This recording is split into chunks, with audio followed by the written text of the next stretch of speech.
성령 강림일 후 13째 주일, 주님의 말씀은 마태복음 16장 21절에서 28절입니다. 신약 27페이지에 있습니다. 마태복음 16장 21절에서 28절 말씀을 봉독하겠습니다.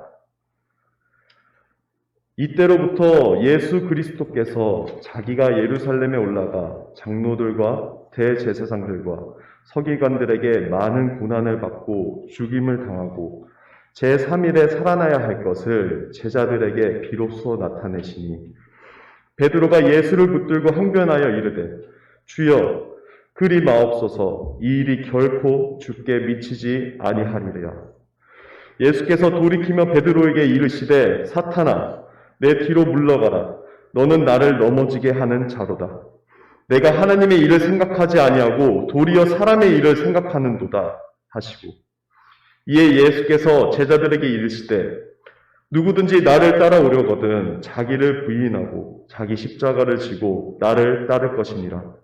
누구든지 제 목숨을 구원하고자 하면 잃을 것이요 누구든지 나를 위하여 제 목숨을 잃으면 찾으리라. 사람이 만일 온 천하를 얻고도 제 목숨을 잃으면 무엇이 유익하리요? 사람이 무엇을 주고 제 목숨과 바꾸겠느냐? 인자가 아버지의 영광으로 그 천사들과 함께 오리니 그때 각 사람이 행한 대로 갚으리라. 진실로 너희에게 이르노니 여기 서 있는 사람 중에 죽기 전에 인자가 그 왕권을 가지고 오는 것을 볼 자들도 있느니라. 아멘.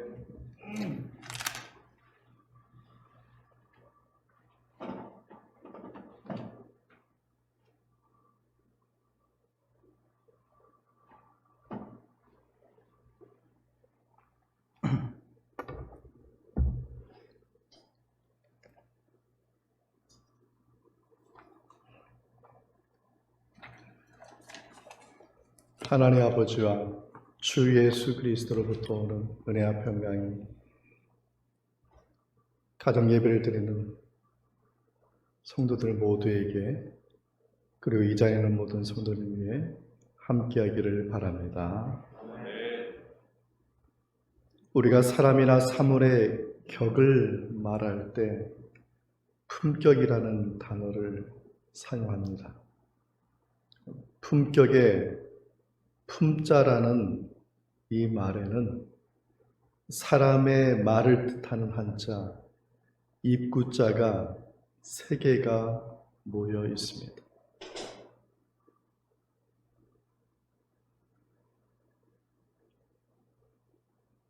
사람의 말은 마음의 알갱이라고 합니다. 그러므로 품자에서 입구자가 3개가 있다는 것, 사람의 말이 3개가 있다는 것은 진실한 사람의 말이 사람의 수준과 인격을 보여준다는 뜻입니다. 그래서 품격이 있는 말, 이 말은 상대방에게 힘이 되고 에너지가 되는 것입니다. 오늘날 코로나와 장마 그리고 연이은 태풍 소식은 우리에게 염려도 주고 근심도 주고 두려움도 줍니다. 이러한 때 진실한 말 한마디, 감사의 말, 은혜로운 말, 용기와 격려의 한 말, 품격 있는 말 한마디가 서로에게 힘이 되고 모두에게 에너지가 될 것입니다. 이러한 면에서 그리스도인들에게 기대가 되는 품격은 무엇인가? 힘이 되고 에너지가 되는 것은 무엇인가? 그리고 그것은 어디에 기초해 두고 있으며 우리가 무엇을 가지고 있을 때 품격이 있다고 말할 수가 있는 것일까? 그리고 마지막에 하나님께서 기대하시는 것이 무엇인가를 오늘 본문을 통해서 함께 은혜를 나누고자 합니다. 첫 번째로 그리스도인의 품격의 기초는 신앙 고백이라는 것입니다. 오늘 본문의 22절의 말씀 함께 읽겠습니다. 베드로가 예수를 붙들고 항변하여 이르되 주여 그리 마옵소서 이 일이 결코 주께 미치지 아니하리이다. 아멘. 오늘 본문의 내용을 보면 베드로가 분과 화가 가득하여서 격앙된 그러한 모습을 볼 수가 있습니다. 이러한 베드로의 모습은 마태복음 16장 21절 앞에 있는 16절에서 정말 행복한 모습으로 예수님께 주는 그리스도시요 살아계신 하나님의 아들이시다고 행복하게 기쁨에 가득해서 고백할 때와 전혀 다른 모습을 22절에서 보이고 있습니다. 마태복음 16장 21절에 보면 이때로부터라고 되어 있는데 이 이때로부터라는 이 말은 마태가 새로운 분위기를 만들어갈 때 사용하는 시점이 이때로부터라는 말을 종종 사용했습니다. 마태복음 16장 16절에서 그 행복하고 기쁜 분위기가 마태복음 16장 21절을 고비를 삼아서 그 이후에는 완전히 전혀 다른 상황, 베드로가 화를 내고 분을 내고 격앙될 수밖에 없는 그 상황으로 완전히 바뀌게 되는 것입니다. 그 21절의 말씀이 무엇이냐면 예수님의 순환 예고입니다. 예수님은 순환 예고를 통해서 예루살렘에서 죽으실 것을 말씀하시니 이 말씀을 듣는 베드로가 21절에 아주 화와 분이 가득하여서 격앙된 모습으로 22절의 말씀을 하는 것입니다. 특별히 세 가지 단어를 보면, 세 가지 문장을 보면 이 베드로의 이 격앙된 화와 분이 가득한 격앙된 모습이 어느 정도였는지를 알 수가 있습니다. 첫째는 붙들다라는 단어입니다. 이 말은 원어로 프로스람바로라는 뜻인데 끌어당기다는, 상대방을 끌어당기다는 것이죠. 영어의 성경에 보면 take aside라고 되어 있어요. 자기 얼굴로 어디를 잡았겠습니까? 여러분, 베드로의 얼굴로 가까이 되면 상대방이 어디를 잡아야 돼요?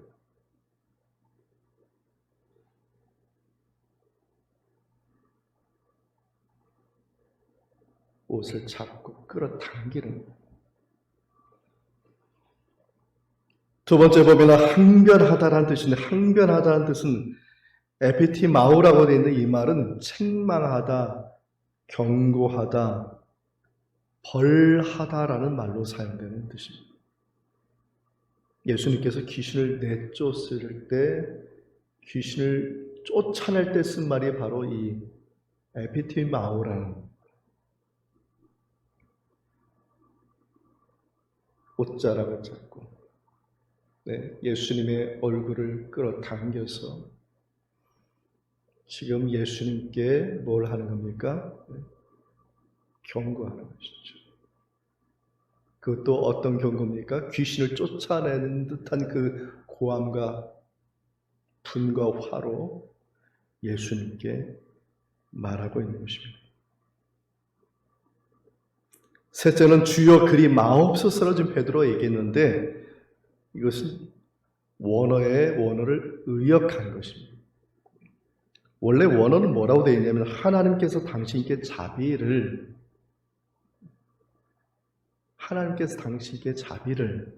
이런 뜻입니다. 근데 이 말이 왜 주여 그리 마옵소서로 바뀌었냐면은 당시 유대인들이 보았던 성경이, 구약 성경이 헬라어로 된 70인역인데 이 헬라어로 된 70인경의 이 성경에서 이 말, 하나님께서 당신께 자비를, 이 말을 자주 사용하는 그런 용례들이 나오는데 이 용례들이 어떻게 쓰였냐면 긍정적으로 쓰지 않았다는 것. 시심경에 나오는 헬라의 성경에 보면 하나님께서 당신께 자비를, 이 말이 절대 부정의 의미로 사용되었다. 유대인들에게 절대 부정은 무슨 뜻이죠? 어느 때 절대 부정입니까? 하나님이 금하시면 절대 부정이죠. 다시 말해서 이 말을 주여 그리 마옵소서, 이 원어의 뜻은 뭐냐면 주여 하나님이 이것을 금하셨습니다. 조금 전에 예수님을 하나님이라고 고백해놓고 자기가 자기 입으로 이것을 하나님이 금하셨다.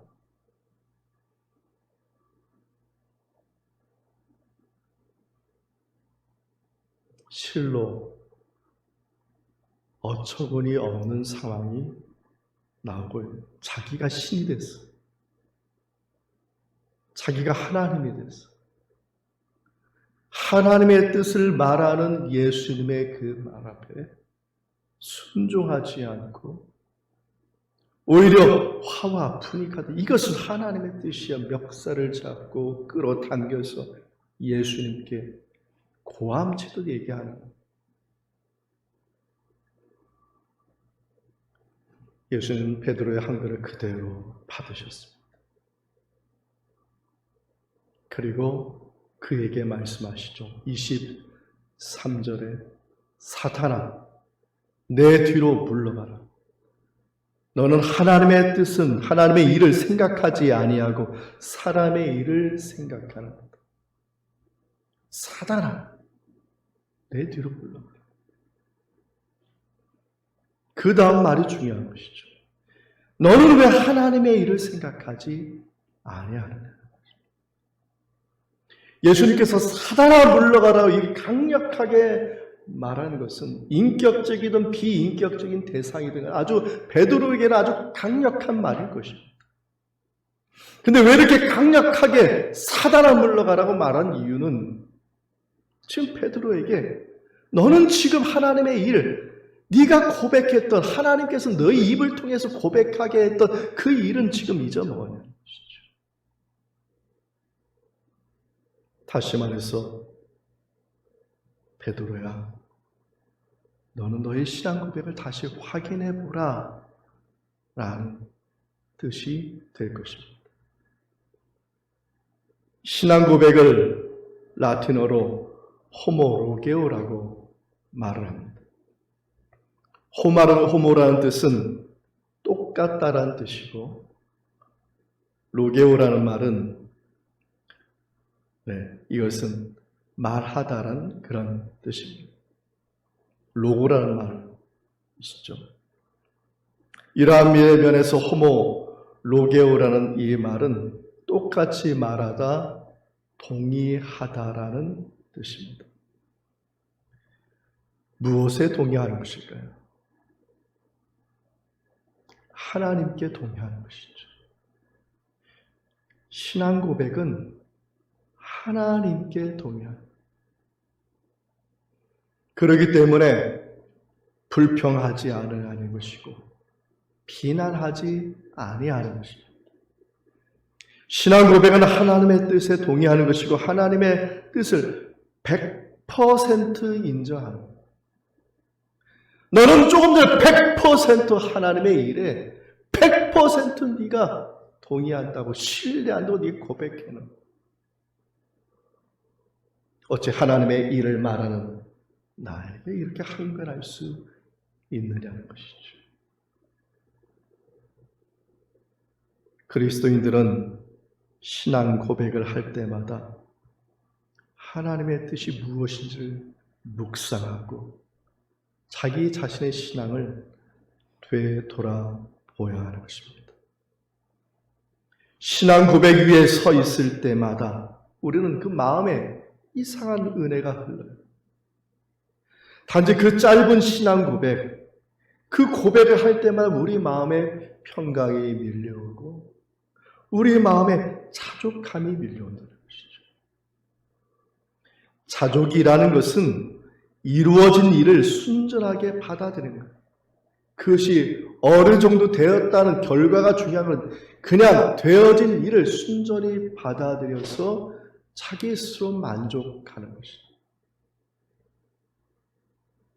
그래서 불평하지 않고 비난하지 않고 진실로 하나님을 신뢰하게 된다는 것이죠.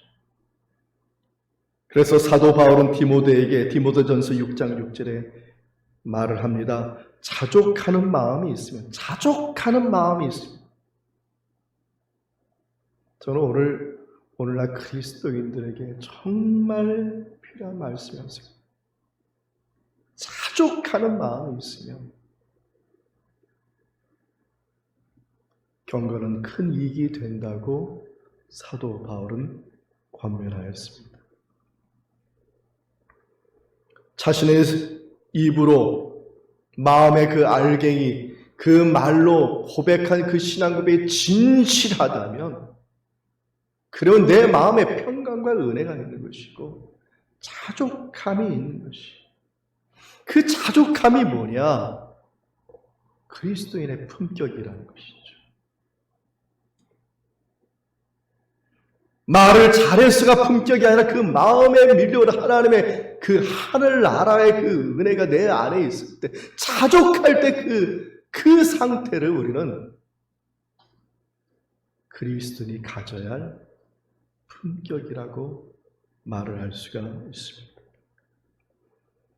시편 23편을 기록한 다윗이 정말 사울에게 쫓겨서 죽음의 고비를 그렇게 많이 넘기고 자신의 뜻대로 되지 않았는데도 불구하고 그는 고백하지 않습니까? 시편 23편 1절에 여호와는 나의 목자시니 내게 부족함이 없으라.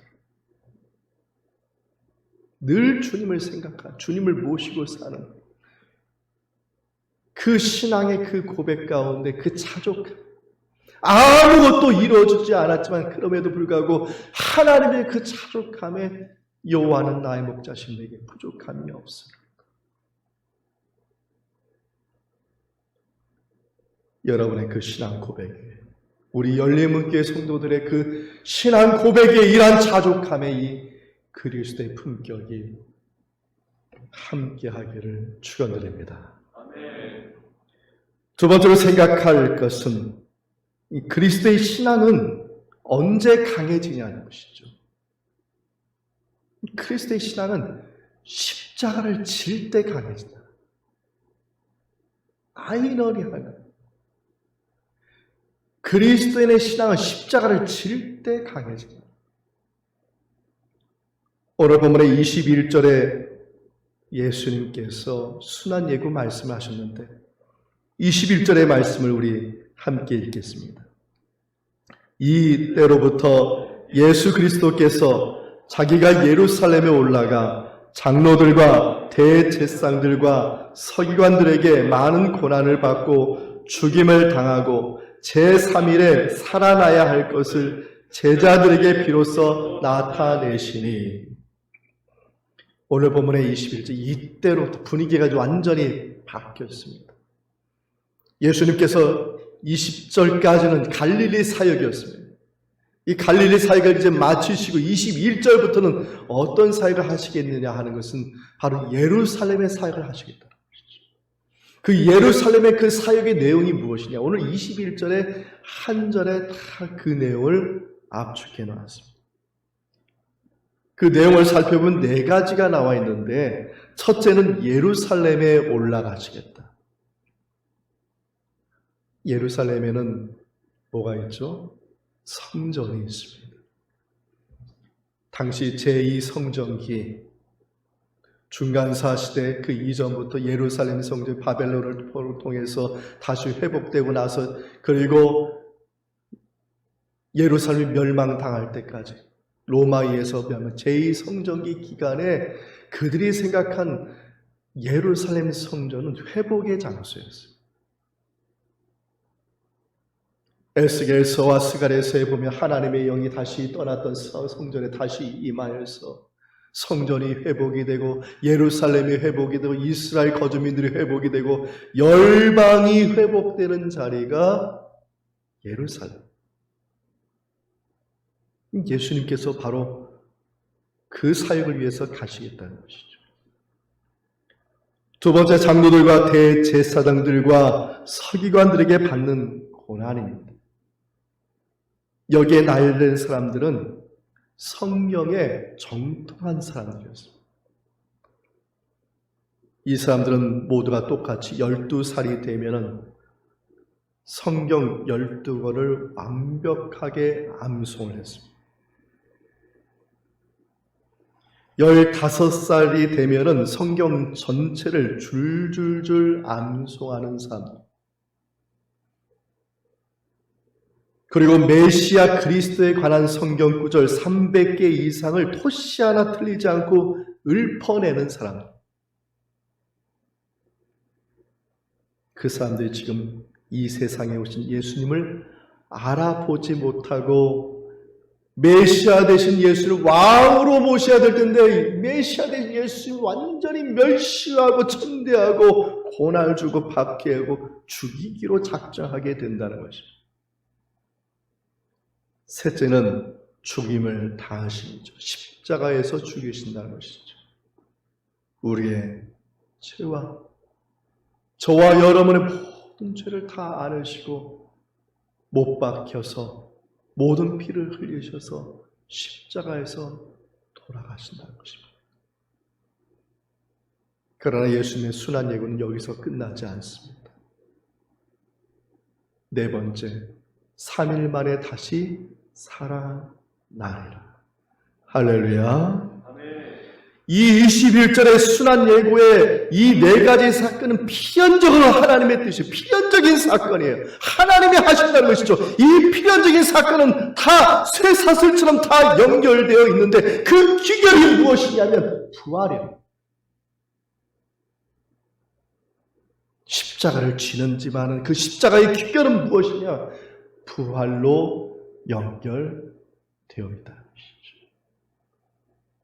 중요한 것이 있습니다.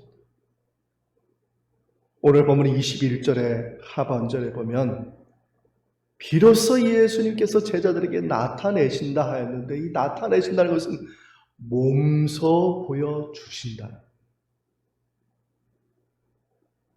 예수님께서 십자가를 지시는 그 필연적인 사건의 그 연결고리, 그 고리들마다 사건들마다 반드시 이루어지는데 그것은 반드시 부활로 이루어지는 것을 누가 보여주시느냐? 예수님이 몸소 몸으로 보여주신다는 것이죠. 마가는 똑같은 말을 이렇게 말합니다. 예수님께서 순환 예고를 가르치신다. 누가복음은 뭐라고 얘기하냐면 예수님께서 순환 예고를 말하신다. 근데 마태는 뭐라고 얘기하냐면 예수님께서 순환 예고를 몸소 나타내신다.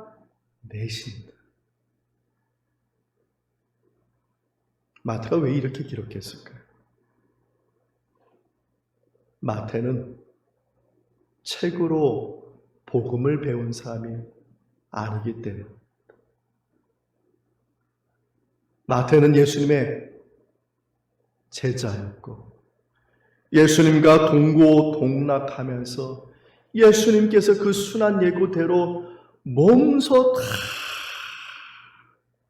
고난과 십자가를 지시고 그리고 십자가에서 죽으시고 그리고 부활하신 그 사건을 목격한 증인. 그가 말할 수 있는 표현은 뭐냐면 가르치다 말하다가 아니라 예수님께서 친히 그 십자가를 통해서 부활 사건까지 몸소 나타내셨다는 것이죠.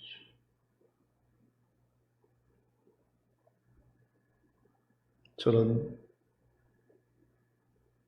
가장 확실한 방법은 글이 아니라 말이 아니라 몸으로 나타내는 것이라고 저는 생각합니다. 여러분들도 사람의 말 잘 믿어요? 여러분 누가 글을 쓰면 그 글을 쉽게 받아들이나요? 그러나 몸으로 나타나는 몸으로 보여줄 때 100% 믿게 된다는 거예요. 예수님은 예언자 선지자로 말을 하시는 것이 아니라 몸소친이 당신의 그 정말 사랑을 몸소친이 저와 여러분을 향한 그 사랑 몸소친이 나타내시고 보여주신 분이라는 사실 믿으시기를 축원드립니다. 예수님이 몸으로 보이셨듯이 그러면 그리스도인들이 보여야 할 신앙의 모습은 무엇인지 자신의 신앙 고백을 보여야 되는 것이죠. 말이 아니에요. 글이 아니에요. 그러면 자기의 신앙 고백을 보이는 방법 무엇이냐? 십자가를 지는 것입니다. 오늘 본문 24절에 예수님께서 제자들에게 말씀하시죠. 누구든지 나를 따라오려거든 자기를 부인하고 자기 십자가를 지고 나를 따를 것입니다. 신앙 고백, 이것을 보이는 것이 십자가. 신앙 고백의 귀결이 무엇입니까? 십자가. 십자가가 없는 신앙 고백은 존재할 가치도 없는 것입니다. 누구나 다 십자가 앞에 서면 가슴이 떨립니다. 그 떨림이 사랑의 떨림인지 두려움의 떨림인지 모르겠습니다. 그러나 십자가 앞에서는 대부분의 사람들의 마음에는 갈등과 고뇌가 있어요. 마틴 루터는 이것을 안페이투다, 영적인 시련, 영적인 고뇌. 페이팅이라는 것은 싸운다는 걸 안에서, 영적인 싸움이 안에서 있어서 고뇌가 되고 시련이 된다. 십자가. 그가 베드로서와 유다서 주석에서 다음과 같이 이렇게 말했습니다. 만일 당신이 그리스도인이라면 당신 육체에 속한 온갖 반대와 악한 기질들을 경험해야 한다는 사실을 이해해야 합니다. 그러나 그리스도인답게 행동하기 위해서 나는 하지 않으리라 하면서 계속해서 저항해야 합니다.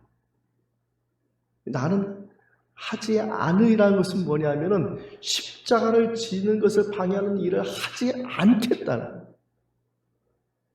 다시 말해서 이렇게 계속 부인하는 가운데서 뭘 하라는 얘기냐? 십자가를 지라는 말을 하는 것입니다. 우리가 진실한 신앙 고백을 하였다면 십자가가 이제는 죽음이 아닙니다. 십자가는 생명인 줄 믿습니다.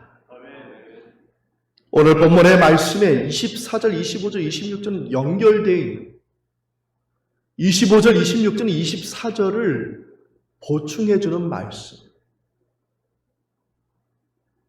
다시 말해서 24절의 이 말씀을 위해서 25절, 26절이 존재하는. 그럼 25절, 26절은 뭘 얘기하냐? 십자가는 생명이에요. 십자가는 생명이다. 십자가를 지는 것이 생명이고 십자가를 지는 것이 축복이고 십자가를 지는 것이 바로 하나님의 나라에 가는 길. 이것은 필연적인 하나님의 그 계획 가운데 십자가를 지면 필연적인 그 사건 가운데 그 기결이 부활하듯이 십자가를 지게 되면 바로 부활의 역사, 생명의 역사의 길로 간다는 것입니다. 어렵고 힘들 때 있습니다. 십자가를 치료하면 내 마음속에 영적인 시련, 안페이퉁이 있습니다. 그러나 권면합니다. 십자가를 지십시오. 십자가를 칠 때 성도의 신앙은 강해져. 내가 강한 것이 아니라 나보다 더 강하신 주님께서 나를 붙잡아 주시고 나의 연약함을 도와주셔서 십자가의 길을 가게 하셔서 생명의 그 축복 가운데 임하게 해주신 놀라운 역사, 구원의 역사가 나타나도록 인도하여 주시는 줄 믿습니다. 세 번째로 생각할 것은 그리스도인들을 향한 하나님의 기대입니다. 오늘 본문 27절의 말씀, 하나님이 무엇을 기대하시는지 말씀하고 있는데 27절 말씀 우리 함께 읽겠습니다. 인자가 아버지의 영광으로 그 천사들과 함께 오리니 그때 각 사람이 행한 대로 갚으리라. 아멘. 하나님께서 진실한 그리스도인들, 정말 십자가를 지고 정말 생명의 길을 가는 그 사람들이 기대하는 것은 뭐냐면 마지막 날 하나님의 영광이 그 자리에 함께하기를 바란다. 하나님이 임하시는 그 하나님의 그 영광의 그 자리에 그리스도인들, 진실한 그리스도인들이 그 자리에 있기를 바라신다. 그리고 하나님께서 그 그리스도인들이 인정해 주기를 원하신다. 참 잘했다. 착하고 충성된 종. 내가 너를 얼마나 사랑했는지 너 아느니. 내가 너를 기다렸다. 내가 힘들고 어려울 때 내가 도와주었고, 네가 쓰러질 때 내가 일으켜 주었다. 네가 아파할 때 내가 얼마나 아팠는지 알았네. 우리 주님은 그 영광의 자리에서 그 자리에서 우리를 알아주시고 그리고 그들의 모든 것을 인정해 주시기를 원하신다는 말씀. 그 기대한 그 인정받는 그 신앙의 모습, 그 자리까지 가기까지 그 인정받는 신앙의 모습은 어떠한 모습인지 저는 오늘 본문의 24절에 나와 있는 자기를 부인하다는 말에서 함께 묵상을 하고자 합니다. 자기를 부인하다는 말은 헬라어로 아파르네오마이라고 이렇게 얘기합니다. 이 말은 뜻은 무슨 뜻이냐면 누구와 아무 상관이 없음을 공언하는. 나는 저 사람과 아무 상관이 없어요. 이게 지금 자기를 부인한다. 그러니까 한국말로 얘기하면은 또 한자로 얘기하면 전혀 다른 뜻이 돼. 이 자기 부인이라는 것은 자기를 자책하고 이게 아니라 자기 부인한 이 마음, 아파르네오마이는 나는 저 사람과 관계가 없어요. 이 뜻이 자기 부인한다는 말. 오늘 본문에 직접적으로 베드로와 제자들에게 이 자기 부인에 대해서 말했는데 그럼 베드로와 제자들에게 있어 이 자기 부인이 무엇이냐는 것이죠. 지금 그들 모두가 있는 자리를 우리가 좀 생각해야 되는 것이죠. 그들이 지금 서 있는 자리가 어디냐면 가이사랴 필립보라는 자리입니다. 가이사랴 필립보는 헤롯 대왕이 그 로마 황제의 마음을 들게 하기 위해서 그 도시에 로마의 신들의 신전을 세우고 로마의 건축 양식을 도입해가지고 화려하게 도시를 만들고 중요한 것이 있습니다. 그곳에 황제를 신으로 숭배하기 위한 황제 숭배를 위한 황제 숭배의 신전을 만들어서 이 헤롯 대왕이 로마의 황제에게 바친 도시가 바로 가이사랴 필립보. 그 땅 가나안 땅인데 가나안 땅이 아니에요. 누구의 땅입니까? 황제의 땅. 아마 가이사랴 필립보는 모든 것이 부족함이 없는 도시였을 것입니다. 왜냐하면 황제가 소유한 땅이기 때문에 황제로부터 나오는 또 황제를 숭배하는 그 신전로부터 나오는 모든 그 먹을 것과 그 돈과 부귀 영화는 정말 탐났던 것이죠.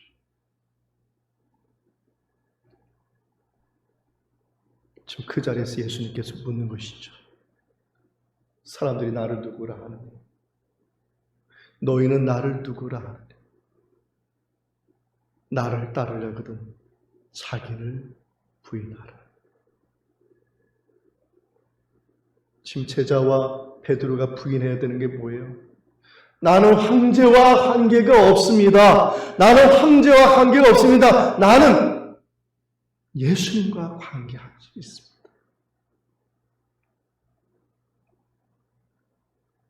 다시 말해서 자기 부인의 의미는 뭐냐면 바로 주님과의 관계 안에 내가 있음을 고백하는 신앙 고백이에요.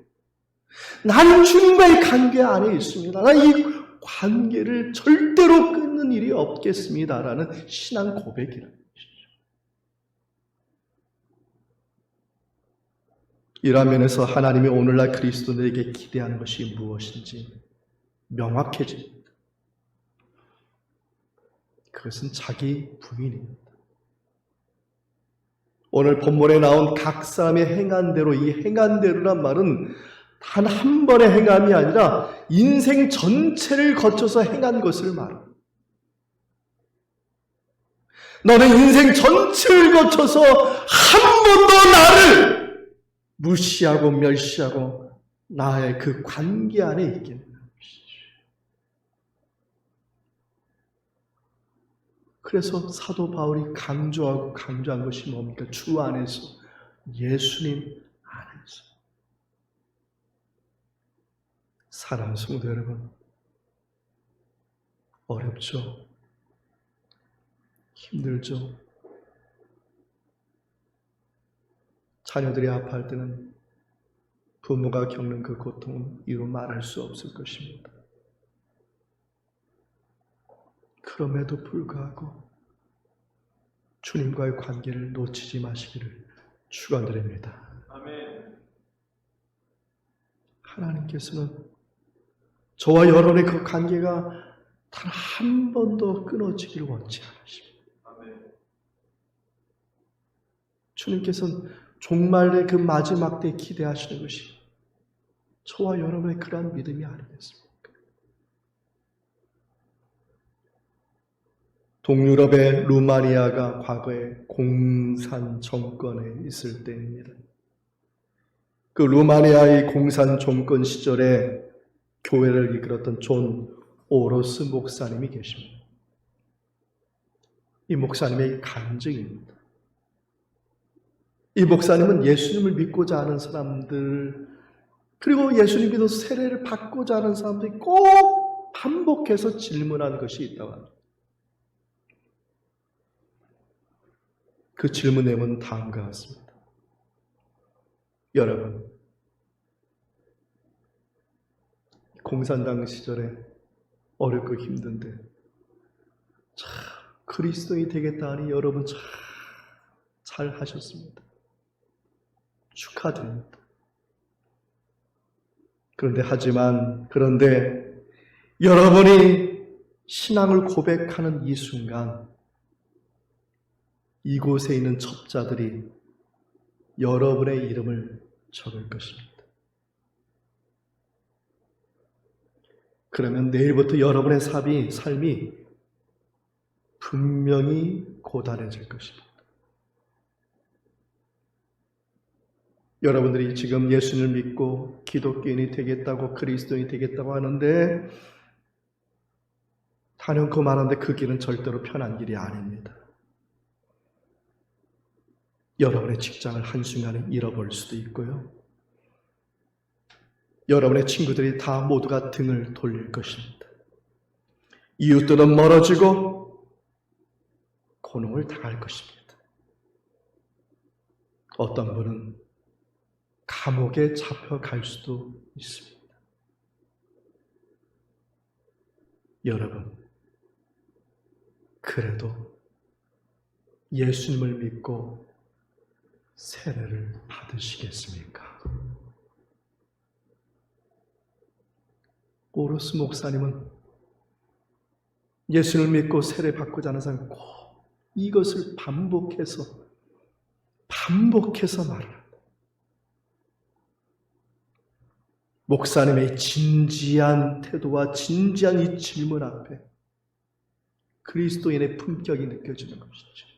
그 진지한 그 질문 앞에 이 선지자들이 이렇게 고백한다는 것이죠. 아멘. 하나님의 도우심으로 저는 이 순간부터 예수님을 믿겠습니다.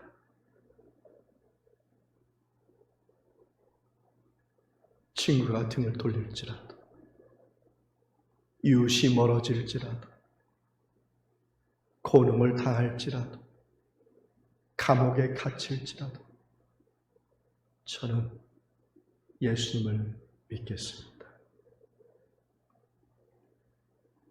사랑하는 성도 여러분, 예수님과의 정말 믿음의 이 관계, 어떤 시련이 오고 어떤 어려움이 고난이 온다 할지라도 그 예수님의 그 관계, 하나님께서 그걸 보십니다. 그 관계가 끊어지지 않는 믿음, 오히려 십자가를 지고 그 믿음이 더욱더 단단해지는 믿음, 바람에 불고 풍파가 닥쳐온다 할지라도 신앙 고백에 서 있는 믿음, 우리 열린문길 성도들, 우리 모든 성도들의 믿음이 되기를 축원드립니다. 자족이라는 말이 있습니다. 흡족이라는 말이 있습니다. 충족이라는 말이 있습니다. 자족이라는 말은 스스로 만족한다는 뜻입니다. 다시 말해서 어떤 상황에 처해도 만족하는 것을 자족이라고 말합니다. 흡족이라는 말은 모자람 없이 만족한다는 것인데, 이 모자람 없이 만족한다는 것은 주관적인 해석이라. 자신의 기준에 미치지 못했음에도 불구하고 모자람 없이 만족하는 것을 흡족이라고 얘기해요. 충족이라는 것은 넉넉하여 모자람이 없다는 것이죠. 실제 넉넉하고 모자람이 없도록 충족되는 것을 충족이라고 말을 합니다. 인간이 느낄 수 있는 최고의 행복이 아마 자족, 흡족, 충족일 것입니다. 오늘 말씀은 그리스도인에게 자족, 흡족, 충족이 무엇인지를 생각하게 해줍니다. 자족, 흡족, 충족한 그 신앙의 삶이 무엇입니까? 하나님의 기대하는, 기대되는 삶을 사는 것인다고 저는 생각합니다. 하나님이 기대하시는 것이 무엇이죠?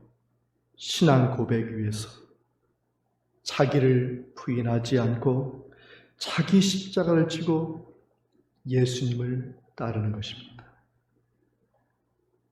우리 주님께서 영광 중에 임하실 때 우리의 믿음대로, 우리의 신앙의 그 삶대로 자족하고 흡족하고 충족한 은혜로 갚아주시는 그러한 은총의 역사가 이 한 주간 우리 성도님들 그 가정과 자녀와 사업장과 여러분의 발걸음과 여러분의 모든 일거수일투족 가운데 이러한 주님의 돌봐주심이 함께하기를 주님의 이름으로 축원드립니다.